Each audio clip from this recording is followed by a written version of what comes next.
Բարի երեկո հարգելի հեռուստադիտող, եթերում իմպուլս վերլուծականն է։ Կորոնավիրուսի համաճարակը շարունակում է ռեկորդային թվով մահեր պատճառել մեր երկրին։ Ինչպես պայքարել այս չարիքի դեմ եւ արդյոք պայքարի միակ միջոցը պատվաստումն է։ Թեմայի շուրջ կզրուցեմ Երևանի պետական բժշկական համալսարանի հանրային առողջության եւ առողջապահության կազմակերպման ամբիոնի ավագ դասախոս Դավիթ Մելիք Նուբարյանի հետ։ Բարի երեկո, շնորհակալ եմ հրավերս ընդունելու համար։ Պարոն Նուբարյան, այս օրերին չնայած ահագնացող համաճարակին մեր հասարակությունը բաժանված է երկու խմբի։ Մի մասը համոզված է, որ պատվաստումն է լավագույն միջոցը եւ փրկությունը, մյուս մասը համոզված է, որ պատվաստանյութերը հենց ինքնին ավելի մեծ չարիք են, քան կորոնավիրուսը։ Դուք որ խմբին եք պատկանում։ Բարև ձեզ, շնորհակալություն հրավերի համար։ Տեսեք, ես իմ մասնագիտական փորձի, գիտելիքների եւ ընդհանուր առմամբ այն փաստերի, որոնք կարդում եմ եւ տիրապետում եմ, միանշանակ գտնում եմ, որ պատվաստանյութը կորոնավիրուսի, ինչպես նաեւ գրեթե ցանկացած այլ ինֆեկցիոն հիվանդության եւ համաճարակի լուծման ռազմավարական միակ ճանապարհն է։ Եվ դրա մասին է վկայում շուրջ 200 տարի մարդկության փորձը եւ ես ասում եմ, որ մեզ լսող մարդիկ էլ իմանան այս ձևատները, որ Հայաստանում կան, կոնկրետ կորոնավիրուսի դեմ պատվաստանյութի վերաբերյալ, եղել են դեռևս 200 տարի առաջ, երբ որ Ջենները առաջի անգամ կովի ծաղիկի հիվանդության ստացված պատվաստանյութով պատվաստվեց մարդուն, որում երեխա էին, այսինքն որևէ նոր բան մարդկությունը եւ հայկական հասարակությունը չի անցնում, ուղղակի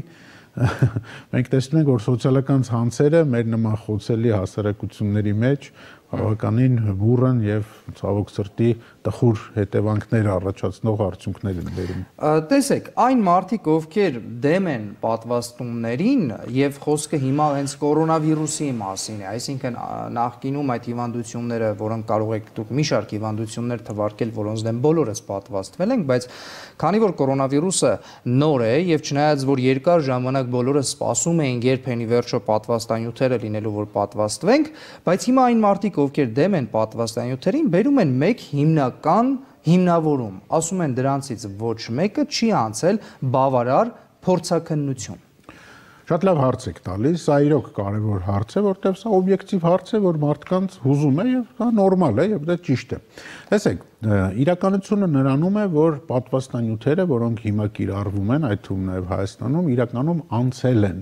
բավարար հետազոտությունները։ Տեսեք, ինչ է նշանակում բավարար հետազոտություն։ Այսօրվա ընդունված ստանդարտով, որը իդեպ էլ եմ ուզում ասեմ, ընդամենը 50 տարի առաջ որ մարդկությունը ստեղծում էր պատվաստանյութ, նման ստանդարտներ գոյություն չունեին եւ շատ արագ պատվաստանյութը ստեղծվելուց հետո դրվում էր պրակտիկա եւ կիրառվում էր։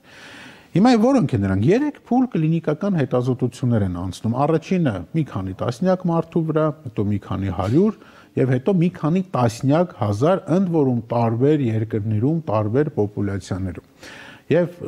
այս պատվաստանյութերը, որ հիմա կիրառվում են, այդ ամեն ինչը անցել են։ Այո, ուղղակի կա մի նրբություն, որտեղ հաճախ այդ հարցի հետ տալիս են հաջորդ հարցը, բայց ինչպես ստացվեց, որ այսքան արագ մեկ տարվա մեջ հնարավոր եղավ այդ պատվաստանյութերը ստեղծել, այստեղ էլ սա էլ ունի իր բացատրությունը։ Տեսեք, տեխնոլոգիաները նախ որակապես փոխվել են, այսինքն համակարգչային տեխնիկայի հաշվելու հնարավորությունները հիմա այն չեն, ինչ 30 տարի առաջ էր, արհեստական ինտելեկտ կա, որը որ կիրառվում է։ Երկրորդ պատճառը նրանում է, որ քանի որ մարդկությունը շատ արագ հասկացավ, որ կորոնավիրուսը սա սովորական հիվանդություն չի, որ առօրյա մեզ ծանոթ է, այլ շատ լուրջ խնդիրներ կարող է բերել, որը որ մենք տեսնում ենք, ահռելի մեծ ռեսուրսներ ներդրեց, տասնյակ հազարավոր մարդիկ սկսեցին աշխատել մի ուղղությամբ եւ ահռելի մեծ ֆինանսներ։ Եվ դա բերեց process-ի արագացման։ Եվ դուք համարում եք, որ բոլոր փորձաքննությունները անց են կացվել։ Դուք դրանում վստահ եք, համոզված եք։ Այո, տեսեք, մեծ հաշվով համոզված եմ, որովհետեւ այն ինֆորմացիան, որը տպագրվում է, իսկ պատվաստանյութերի վերաբերյալ այդ թվում նաեւ կլինիկական փորձարկումների, մասնակիցների քանակի, արդյունքների այդ հետազոտությունները տպագրվում են եւ հասանելի են եւ տպագրվում են հեղինակավոր ամսագրերում։ Ես կարդացել եմ, օրինակ ռուսական Սպուտնիկին եմ կարդացել, Մոդեռնայինը, մնացած բոլորը։ Հիմա տեսեք, արդեն ուղղակի որևէ որպես այդպեսին կասկած չի առաջացրել։ Մենք հիմա արդեն իսկ կարող ենք խոսել արդյունավետության մասին, պարոն Նոբարյան։ Միլիոնավոր մարդիկ աշխարհում արդեն իսկ պատվաստվել են, անցել է տևական ժամանակ։ Ցուցանիշները ձեզ ինչ են հուշում։ Իսկապես, բացի այն, որ միակ միջոցն է պայքարի, այլ նաև արդյունավետ միջոց է պատվաստումը։ Այո, պատվաստումը թվերը խոսում են նրա մասին, որ արդյունավետ միջոց է, ես հիմնավոր եմ իմ ասածը։ Տեսեք, նախ առաջինը մի քիչ որ երկար պատասխանեմ, ուղղակի որ ավելի պարզ լինի մեզ լսող մարդկանց համար։ Տեսեք, 100%-ով մարդուն հիվանդանալուց պաշտպանող պատվաստանյութ որպես այդպեսին չկա։ Եվ օրինակ մեզ հայտնի գրիպի պատվաստանյութը ունի մոտ 50% արդյունավետություն։ Այս պատվաստանյութերը, որոնք կիրառվում են COVID-ի դեմ, ունեն 70 եւ բարձր մինչեւ 90% արդյունավետ։ Դրա մասին փաստերը վկայում են։ Այո, դրա մասին վկայում են հենց հեղինակների կողմից ներկայացված փաստերը, որոնք հրապարակված են։ Եվ հենց հեղինակներն են ասում, օրինակ իմ պատվաստանյութը պաշտպանում է 90% դեպքերում կամ 92 կամ 70։ Մի քիչ տարբերություն։ Իրաց պատվաստանյութն է, պիտի ասեն, ոչ են ասի։ Չէ, բայց սա ինչ է նշանակում։ Սա նշանակում է, որ 100 մարդուց 30-ը այնուամենայնիվ կարող են հիվանդանալ։ Սա առաջի գործոնը։ Երկրորդ գործոնը, որ շտամը փոխվում է, մուտացվում է, ճիշտ այնպես, ինչպես այլ վիրուսների շտամերին է։ Օրինակ դելտա շտամը նորի հայտ եկավ։ Դելտայի պարագայում սա այլ ոչ մեկ չի թաքցնում, եւ հենց հեղինակներն են տպում, որ այո, շուրջ 10-ից 15% արդյունավետությունը դելտայի դեմ պաշտպանելու իջնում է, սա երկրորդ գործոնը։ Բայց այնուամենայնիվ իրենք առանձնանում են բարձր պաշտպանման աստիճանով, եթե միջինացնենք մոտավորապես 75% մինչև պաշտպանում է։ Սա ինչ է նշանակում, որ 100-ից 75-ը չի հիվանդանա եւ մոտավորապես 99-ը չի ծանր ընթացք ունենա եւ մահանա։ Հիմա այս թվերը որ ներկայացնեմ, ցանկացած մարդ կարող մտնի ստուգի։ Եթե որևէ սելեկցիա չանենք, ուղղակի գնանք Եվրոմիության պաշտոնական այդ հիվանդությունների վերահսկման եւ կանխարգելման կայք, վերցնենք 5 ամենաշատ պատվաստված եվրոպական պետությունները, Իռլանդիա, Դանիա, Նորվեգիա, Իսպանիա, մեր բարեկամ Ֆրանսիա եւ 5 ամենակիչ պատվաստված պետությունները՝ Բուլղարիա, Ռումինիա, Խորվաթիա, Սլովակիա եւ Լիտվա։ Եվ համեմատենք այնտեղ սեպտեմբերի 1-ից մինչև հոկտեմբերի 25-ը ընկած այդ հիվանդացության ու մահացության դեպքերը, կտեսնենք, որ մոտավորապես 3-ից 5 անգամ պատվաստված երկրներում ավելի քիչ են հիվանդացել, 10-ից 12 անգամ ավելի քիչ մահ է գրանցվել։ Սա թվեր են, որոնք հասանելի են, ցանկացած մարդ կարող է ստուգել։ Պատկան մարմինները Հայաստանի Հանրապետությունում չեն հրապարակում պատվաստված քաղաքացիների մահվան դեպքերը, այսինքն մենք չգիտենք ու մարդկանց մոտ, օբյեկտիվ դիտորդի մոտ կասկած է առաջանում, այ եթե չեն հրապարակում, ուրեմն կան այդպիսիք եւ շատերն էլ կարծում են, որ այդպիսի դեպքերը շատ են։ Այո, սա իրոք շատ օբյեկտիվ դիտարկում է եւ ընդհանուր այդ վստահության մթնոլորտ ձևավորելու համար կարեւոր է, որ ինֆորմացիան լինի մաքսիմալ թափանցիկ, թե հանրության համար, թե գիտնականների համար, ովքեր հետազոտում են եւ թե հենց գերատեսչությունների համար։ Ես դժվարանում եմ ասել ինչի, բայց ունեմ իմ ենթադրությունը, քանի որ բոլոր կորոնավիրուսի հետ կապված գործողությունները ըստ էության արվում են միասնական էլեկտրոնային առողջապահության համակարգի միջոցով, կարծում եմ, որ այս պահին համակարգը ուղղակի տեխնիկապես հնարավորություն չունի այդ ինֆորմացիան արտազատելու, բայց սա չի նշանակում, որ հրատապ պետք չի աշխատել այդ ուղղությամբ, որպեսզի այդ հնարավորությունը ստեղծվի, ի վերջո չեմ կարծում, որ դա մեծ պատմություն է, բայց այլ երկրներ դա հրապարակում են, մենք գիտենք Մեծ Բրիտանիայի տվյալները, մենք գիտենք ԱՄՆ-ի տվյալները, ԱՄՆ-ի հիվանդությունների կանխարգելման եւ վերահսկման կենտրոնը թափանցիկ տվյալները հրապարակում է, ընդ որում ամեն նահանգ իրենն է հրապարակում եւ իրոք մի քանի տասնյակ անգամ տարբերվում են մահացության եւ հիվանդացության ցուցանիշները պատվաստվածների եւ չպատվաստվածների մոտ։ Պարոն Նոբարյան, ես հետևելով առողջապահության նախարարության գործելավոճին մի խնդիր եմ առանձնացրել, միգուցե սուբյեկտիվ է եւ դուք որպես մասնագետ շատ հետաքրքիր է, հա, ձեր կարծիքը։ Նախարարությունը իմ տպավորությամբ ավելի շատ ժամանակ է ծախսում ոչ թե պատվաստանյութի հանդեպ վստահություն սերմանելու, այլ պարտադրանքի մեխանիզմներ մշակելու համար։ Սա ճիշտ գործելավոճ է առհասարակ։ Գիտեք ոնց, ընդհանուր առմամբ ամենուր ասում են պարտադիր պատվաստվել, պատվաստանյութը միակ փրկությունն է, բայց մարդկանց չեն ասում, չեն բացատրում, որ պատվաստանյութը նաև անվտանգ է, բացի այն, որ պարտադիր է, նաև անվտանգ է։ Տեսեք, ես չեմ ուզում անդրադառնամ կոնկրետ նախարարության գործելավոճին, բայց կարող եմ ասել այն, ինչ մենք միշտ ասում ենք, եւ դա որևէ գաղտնիք չի։ Տեսեք, այս իրավիճակը, որ մեր երկրում կա կորոնավիրուսի ստեղծված այս թե համաճարակի, թե հիմա արդեն պատվաստումների գործընթացի, իր մեծ բացը, որ առ այսօր ամբողջությամբ չի վերացվել, դա հաղորդակցումն է մարդկանց հետ, որը չէր ստացվել 2020 թվականի, ասենք, փետրվար-մարտ ամիսներին եւ հետագայում, այնպես էլ հիմա մենք տեսնում ենք, որ որոշակի խնդիրներ կա, եւ մենք միշտ ասում ենք եւ առաջարկում ենք, որ քարոզ եւ իրազեկումից պետք է անցնել շփում եւ հաղորդակցում, որտեղ դրա մասին է խոսում մեր փորձը, որտեղ այո, ի թիվս գրոտեսկային վարկածների, բայց կան նաև շատ օբյեկտիվ մարդկանց հուզող հարցեր, որոնցից օրինակ մեկը դուք ասեցիք ժամկետների հետ կապված։ Եվ երբ որ մարդիկ այդ հարցերի պատասխանը չեն ստանում դիմարդեմ, մարդ առ մարդ շփումից, այլ ստանում են այլ աղբյուրներից եւ հաճախ ոչ իրական, ասես խնդիրներ են առաջանում։ Իսկ եթե ռազմավարության փոփոխություն կարծում եմ պետք է։ Տեսեք, ավելի մասնավոր, հարցս տամ։ Եթե քաղաքացին այնուամենայնիվ չի գիտակցում պատվաստանյութի անհրաժեշտությունը, այս պարագայում իր քաղաքացու առողջությամբ եւ կյանքով մտահոգ պետությունը պետք է փորձի բացատրել այդ քաղաքացուն, թե պետք է ստիպի։ Սա սկզբունքային հարց է։ Տեսեք, մեկը մյուսին դեպ չի բացառում։ Բայց ընդհանուր առմամբ, եթե անդրադառնանք փորձին, հավանաբար երկու կոմպոնենտներն էլ կարող են իրականացվել, բայց անձամբ ես կողմնակից եմ բացատրելու տարբերակներին, բայց մյուս կողմից որոշակի փափուկ ուժի կիրառում, որպես այդպեսին կարող է եւ տեղի ունենալ, բայց ոչ մարդու բնականon գործունեության համար կենսական նշանակություն ունեցող ոլորտներում։ Օրինակ, կարա սա վերաբերվի ժամանցային վայրերին եւ այլն, հա, բայց իհարկե ընդհանուր առմամբ շեշտը պետք է դնել մարդու գիտակցված որոշում ապահովելու վրա եւ այստեղ էլի կրկնվեմ, շատ կարեւոր է շփում եւ հաղորդակցումը։ Այսօր մենք ունեցանք 62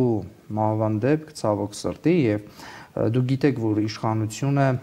որոշել է, կառավարությունը որոշել է, որ բաց տարածքներում նորից պարտադիր լինի դիմակի կրումը։ Սա ճիշտ եւ տեղին որոշում էր։ Թե ժամանակավրեպ որոշում է, երբ արդեն մենք ունենք այսքան վատ ցուցանիշներ, միգուցե երբեք այդ պարտադիր պահանջը չպետք է հանվեր։ Սա բազմաշերտ հարց է, տեսեք, փորձեմ հանգամանալից անդրադառնալ։ Ինքնին դիմակների կրելը լարված համաճարակային իրավիճակներում, այո, կարող է օգտակար լինել, բայց այդտեղ կարևոր է հաշվի առնել հետեւյալ նրբությունը, որ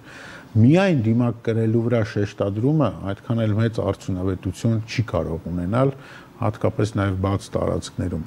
Եվ դիմակները արդյունավետ են համալիր հակահամաճարակային միջոցառումների մեջ, երբ որ ի թիվս այլ իրանք էլ են կիրառվում, օրինակ, հա, այսինքն ինչպես եղավ եւ սա պետք է դրական գնահատել կրթական այդ կրթօջախների, հա,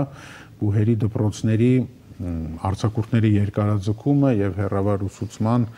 անցնելը, այստեղ կարևոր է որ լինի ֆիքսված ժամանակ, որ մեծ վնաս չտան կրթական process-ին, բայց նաեւ կարևոր է քննարկել խոշոր խոշոր գործատուների աշխատողների մի մասին հեռավար աշխատանքի անցկացնելը։ Կարևոր է քննարկել նաեւ ժամանցային վայրերի միգուցե աշխատաժամերի սահմանափակումը, որ այնպես չստացվի մարդիկ չեն գնում աշխատանքի կամ դասի փոխարենը գնում են մոլեր, կինոթատրոններ, սրճարաններ եւ այլն։ Եթե տեխնիկապես հնարավոր է դա իրականացնել, սա շատ կարեւոր է, ապա միգուցե պատվաստված մարդկանց մուտքը թույլատրվի փակ ժամանցային վայրեր, հա։ Եվ իհարկե այս ամեն ինչի հետ մեկտեղ շատ կարեւոր է վերահսկողության արդյունավետության վերագնահատում անել, որովհետև օրինակ տրանսպորտում, որքանով որ ես հիշում եմ, իսկ հավանաբար ճիշտ եմ հիշում, երբեք դիմակ կրելու պարտադիր պահանջը չէր հանվել, բայց որքանով էր դա վերահսկվում, մենք չգիտենք։ Գիտեն այն մարդիկ, ովքեր ամեն օր մետրոյով են երթևեկում։ Դրա համար եմ ասում, այս տրամաբանությունը պետք է իրոք վերանայել, որ այդ համալիրի մեջ, այո, այդ ժամանակ դիմակներ Ես ինչու եմ ասում, որովհետև բազմաթիվ լուսանկարներ հենց մետրոյից տարածված են համացանցում, որ հարյուրավոր մարդկանցից կարող է 2-3-ը պարզապես դիմակով լինեին։ Այդ ամբողջական մոտեցում է պետք մի խոսքով։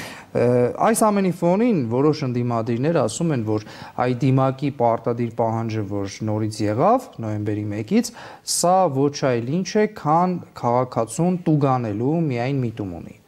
Դուք սրա հետ համաձայն եք, թե չէ։ Գիտեք ոնց, ընդհանուր առմամբ ինչպես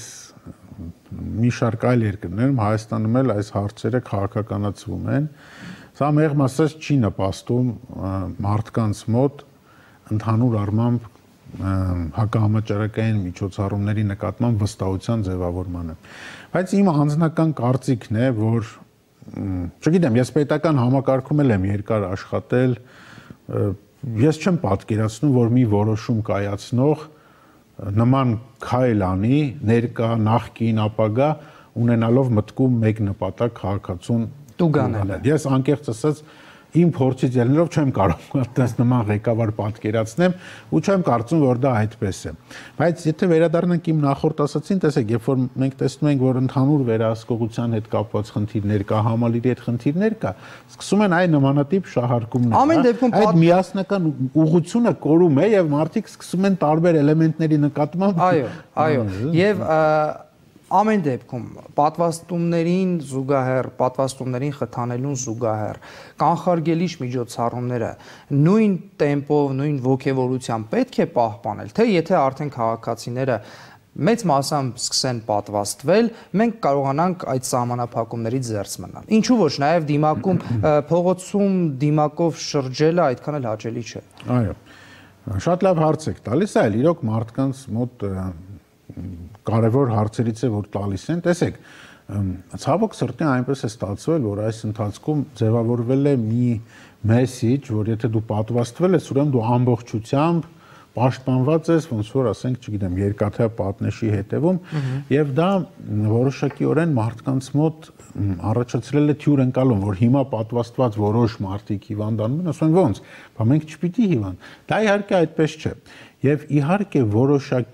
որոշակի հակահամաճարակային կանոններ լավ կլինի շարունակել պահպանել։ Օրինակ այդ 5 երկրները, որ նշեցի, իրենցից շատերում օրինակ որոշակի փակ, վատ օդափոխվող տարածքներում մարդիկ շարունակում են դիմակ կրել, հա։ Իսկական օրինակ իրանց մոտ շատ փոխվել է այդ ռեսպիրատոր էտիկետը, ձեռների հիգիենան, այսինքն որոշակի փոփոխություններ կլինեն եւ լավ կլինի, որ լինեն, որպեսզի մենք կարողանանք վերադառնալ ավելի բնականon նորմալ կյանքին, ինչը մեր մոտ եղել է մինչև կոവിഡ്ը։ Բայց ասել, որ գիտեք ինչ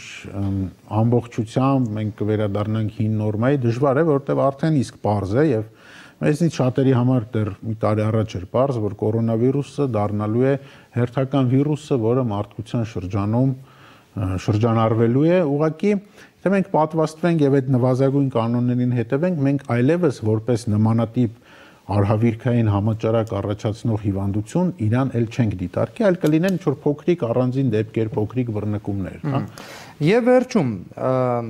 հետևելով, հաշվի առնելով կորոնավիրուսի այս ահագնացող, այս տեմպերը, դինամիկան եւ ռեկորդային թվերը, դուք նոր լոկդաունի հավանականություն տեսնում եք։ Տեսեք, սա էլ հետաքրքիր հարց է։ Լոկդաունը ինքնին շատ հեշտ իրականացվող միջոցառում չի, որ մարդուն լոկդաուն։ Մի շաբաթով լոկդաուն է։ Մի շաբաթով լոկդաուն չի կարող լինել ի սկզբանե, սկզբունքորեն, որովհետև ամբողջ պետական այդ պետության գործունեությունը դադարեցնելու համար առնվազն 2 շաբաթ պետք է։ Դրանից հետո առնվազն 3-ից 4 շաբաթ պետք է, որ դա օգուտ տա, եւ դրանից հետո մի քանի շաբաթ էլ պետք է, որ պետությունը վերադառնա բնականոն։ Իսկ մենք դրա հետևանքները արդեն տեսել ենք։ Հիմա միտքս որ շարունակեմ, այո, դրան է կանդրադառնում։ Տեսեք, մի անգամ արդեն մեր մոտ լոկդաուն արվել է, մենք դրա փորձը ունենք եւ նախնական վերլուծությամբ կարանք ասենք, որ շատ մեծ արդյունավետությամբ դա աչքի չի ընկել։ Եվ եթե երկրորդ լոկդաունը պետք է լինի առաջինի նման, ապա դրա իմաստը կորում է։ Միգուցե ստեղ ավելի ես կառաջարկեի առաջնորդվել են տրամաբանությամբ, որ ասեցի, այսինքն կիրառել թիրախային սահմանափակումներ, վերանայել դրանց կիրառման նկատմամբ վերահսկողության այդ մեխանիզմները, բայց մի կարևոր բան էլ կա, որ ես անպայման ուզում եմ սա ընդգծեմ։ Գիտեք ինչ, մեր հասարակության մեջ մենք այս շուրջ 2 տարվա ընթացքում չկարողացանք ձևավորել համաճարակի դեմ պայքարի պահանջարկ։ Եզակի մարդիկ են, ովքեր խոսում են COVID-ի դեմ պայքարի անհրաժեշտության մասին։ Ես չեմ լսել, որ դրա մասին զանգվածաբար խոսեն մտավորականները, ես չեմ լսել, որ դրա մասին խոսեն մշակույթի գործիչները, արվեստի, ցավոք սրտի գիտնականները, քաղաքասարակության ներկայացուցիչներից շատերը, չեմ լսել, որ դրա մասին խոսի օպոզիցիան, իշխանությունը։ Սա խնդիր է, եթե եւ մենք չենք ձևավորում պահանջարկ, մեր համար դառնում է օրը 60 հոգու մահը նորմա, բայց Հայաստանի համար օրը 60 չնախատեսված վաղաժամ մահը ողբերգություն է, հասկանում եք, որը 2600 COVID-ի դեպք։ Այս է խնդիրը։ Սա խոսում է այն մասին, որ մենք ցավոք սրտի ունենք այնպիսի բևեռացված հասարակություն, որ նույնիսկ հանրային առողջապահությանը վերաբերող հարցերում մենք չենք կարողանում մեկ ազգային միասնական գաղափար ու սկզբունք որդեգրել։